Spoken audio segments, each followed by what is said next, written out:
Hello and welcome to another update video on Doge. Yeah, on the Dogecoin chart, we're currently tracking potentially the beginning of a new rally in a C wave to the upside, which if we zoom out a little bit, just need to find that C wave actually. Yeah, it's gone. It's gone missing. So they found it. So what we're tracking here is an A, B, C structure, which, I mean, I haven't labeled it fully here on the short-term chart. It's labeled on the long-term chart, but here on the short-term chart, this ABC structure might be part of a larger A wave. It's an unreliable chart, but in the short term, it's an opportunity because the target here points towards 33.6 cents.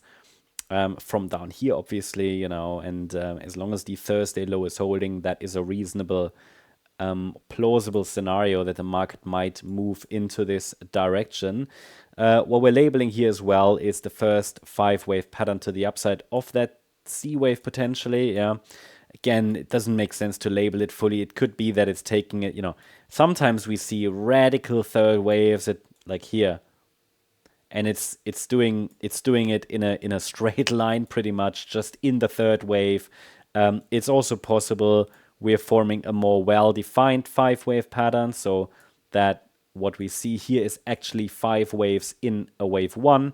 Then we get a wave 2, 3, 4, 5. That is technically what would look better, but sometimes cryptos, when they move, they just move.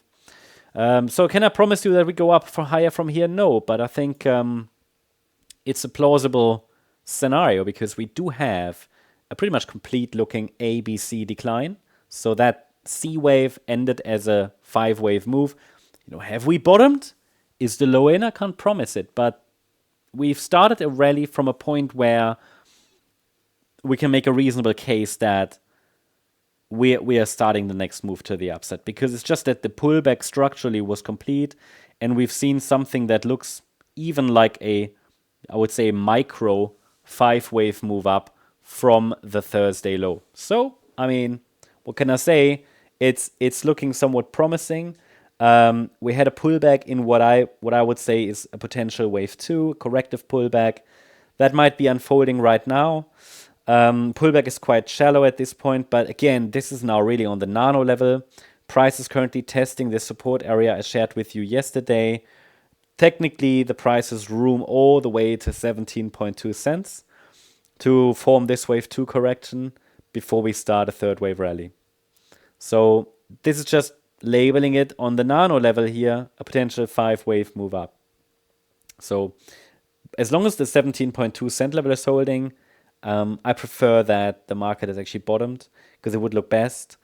If we get one more low, then the market could stomach that. It could survive that, but needs to hold the 15 cent level. We would basically fall back into the next larger pattern. We're falling back then, in that case, into the B wave pattern, basically. Yeah, we would still be working on that B wave. That would be the short-term bearish scenario. But obviously it needs to be confirmed with a break below 17.2 cents. Like, for any assumption, and currently I'm rather looking higher, even though it's a bit too early to confirm, but we see the signals. We have to be fast in crypto. So as long as the market holds above that support, that's preferred. So we'll see how the end of the week volatility plays out here. And overall, it's looking somewhat promising, but we want to give it a little bit more time to be more, I don't want to say certain, but to have a little bit more confidence in this move. That's the update on Doge. I hope you liked the update. If you did, please hit the like button, leave a comment, and subscribe. And if you really like the content, then please check out the channel membership. Also, don't forget to join us, follow us on X, where we are also building a community. So there are additional updates, charts, behind the scenes stuff, commentary. So check it out for further updates. And the link is in the description. Thanks so much. Bye-bye.